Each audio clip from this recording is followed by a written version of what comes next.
MI 10 prime ரொம்ப பிரச்சனை பண்ணிகிட்டு இருந்தது. டிஸ்பிளேலாம் போட்டு புதுசு போட்டு செக் பண்ணும்போது ரெக்கவரி மோடுக்கு போயிடுச்சு. ரெக்கவரி மோடில் இருக்குன்றதே தெரியாமல் திரும்ப திரும்ப பார்த்தா வைப் ஆல் டேட்டா, ரீபூட்டு திரும்ப திரும்ப வந்துக்கிட்டே இருந்தது. சரி ஆன் ஆஃப் சுவிட்ச் தான் ப்ராப்ளமாக இருக்குன்னா அதை மாற்றி பார்த்தா செட்டை வந்து சார்ஜரில் போட்டிங்கன்னா சார்ஜிங் பர்சன்டேஜ் காட்டாது, நேராக ஆன் ஆகி உள்ளார போகிற மாதிரி இருக்கும். திரும்பவும் ஆன் பண்ணிங்கன்னா நேராக wipe all data, reboot system, back to main menu இதேமாரி தான் வந்துக்கிட்டே இருந்தது. சரின்ட்டு என்னன்னு பார்த்துட்டு வைப் ஆல் டேட்டா கொடுத்த உடனே இந்த மாதிரி உள்ளார இருக்கிறது எல்லாத்தையும் எரேஸ் பண்ணிட்டு இந்த 14 வந்து அப்டேட் ஆகிருக்கு ஆண்ட்ராய்டு வெர்ஷனு.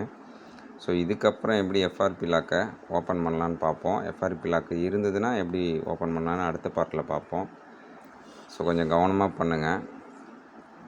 டெக்னீஷியனுக்காக மட்டும்தான். தேங்க்யூ.